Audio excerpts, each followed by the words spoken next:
नमस्कार, मैं कमलेश कुमार राय।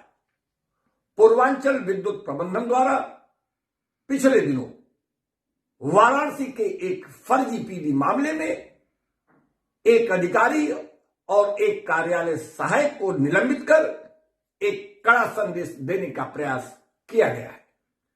यूपीपीसीएल प्रबंधन के कड़े तेवर और सख्त मॉनिटरिंग के बाद यह कार्रवाई संभव हो पाया है, लेकिन सवाल उठता है कि आखिर इस कार्रवाई पर विभाग इसे कैसे लेता है। विभाग में कुछ भ्रष्ट शख्सियतें इसे किस ढंग से लेती हैं और इससे वह कितना सबक ले पाती हैं, यह एक बड़ा सवाल है। ऐसा लगता है कि आने वाले दिनों में प्रबंधन को कड़ी कार्रवाइयों के लिए तैयार रहने की जरूरत है। उपभोक्ता मंच तेज रफ्तार से भ्रष्टाचार करने वाले लोगों के लिए एक स्पीड ब्रेकर की भूमिका में सामने अवश्य है, लेकिन यह भी निश्चित है कि ऐसी स्थितियों में अगर प्रबंधन अपनी आंख और कान खोलकर नहीं रखेगा तो आने वाले दिनों में इन भ्रष्टाचार और अनियमितताओं के चलते विभागीय दुर्दशा के जो अंजाम होंगे वह गंभीर होने की संभावना से उनके इनकार नहीं किए जा सकते हैं। कुल मिलाकर इस कार्रवाई के बाद जो स्थितियां बन रही हैं उससे स्पष्ट है कि विभाग में इस बात की चर्चा है कि आखिर इस प्रकार की जो गड़बड़ियां, इस प्रकार के जो भ्रष्टाचार हो रहे हैं, ये बाहर लीक कैसे होते हैं। उनकी परेशानी की वजह यह नहीं है कि यह भ्रष्टाचार कैसे हो रहा है, इसे रोकने की जरूरत है। बजाय इसके यह लीक कैसे हो रहा है, यह मीडिया तक कैसे पहुंच रहा है, यह उनके लिए एक गंभीर सवाल बना हुआ है। ऐसी स्थिति में प्रबंधन को सख्त कदम उठाने की जरूरत है। पीडी के इस मामले में जिसमें विद्युत प्रबंधन द्वारा कार्रवाई की गई है उसमें अभी तक 22 दिन से ज्यादा बीत जाने के बावजूद जांच समिति द्वारा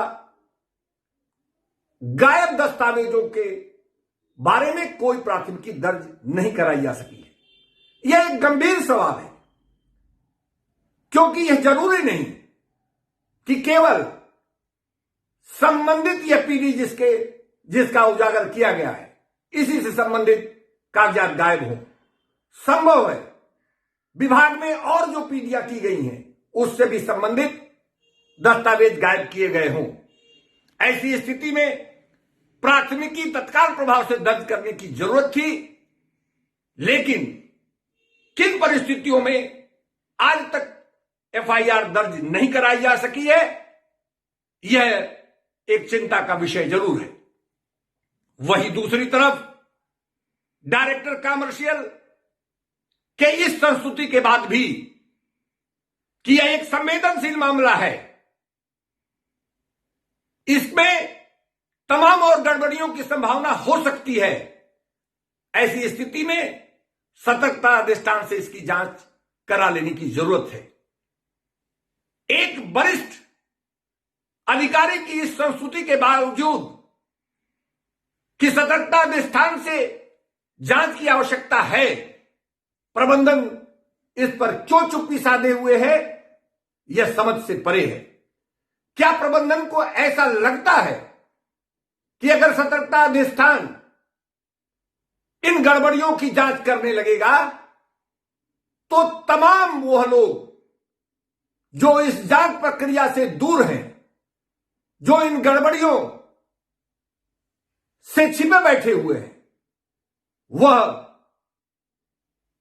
सतर्कता अधिष्ठान की पकड़ में आ सकते हैं। आखिर में प्रबंधन इस बात को क्यों नजरअंदाज कर रहा है कि सतर्कता अधिष्ठान से जांच कराने की आवश्यकता नहीं है।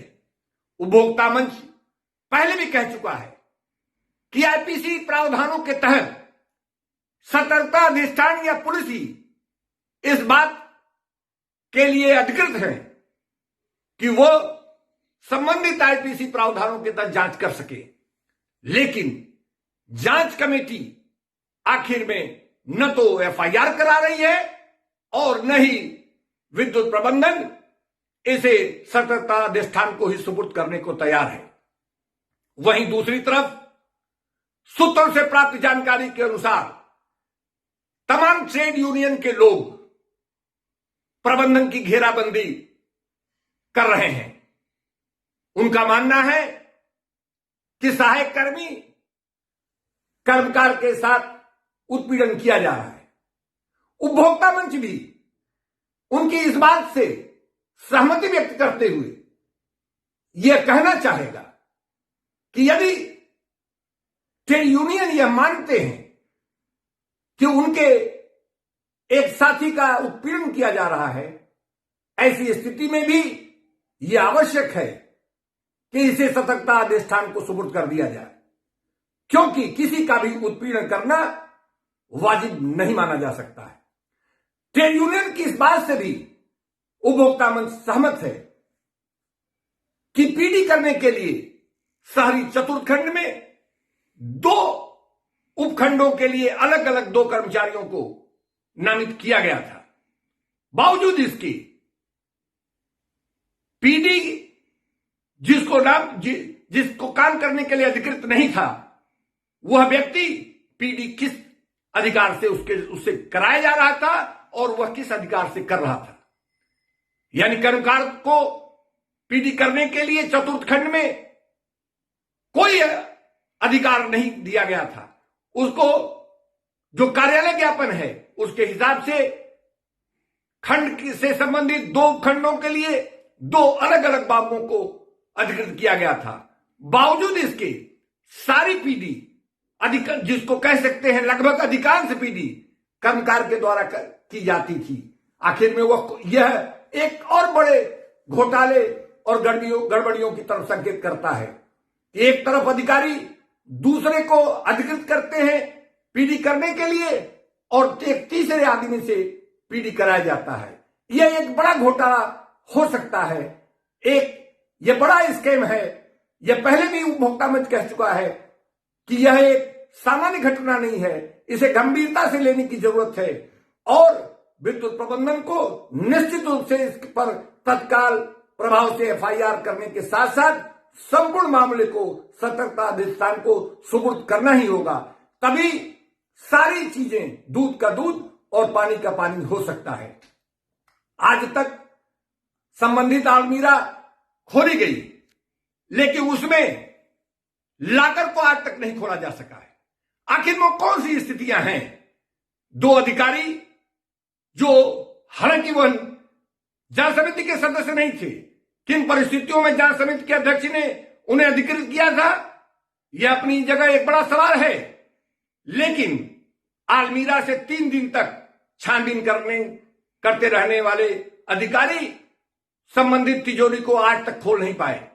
इस बात की भी संभावना व्यक्त की जा रही है कि उस तिजोरी में आज भी अवैध धन पड़े हुए हैं। जरूरत इस बात की है कि एक वरिष्ठ अधिकारी की देखरेख में इस तिजोरी को खुलवाया जाए। यही नहीं, संपूर्ण मामले पर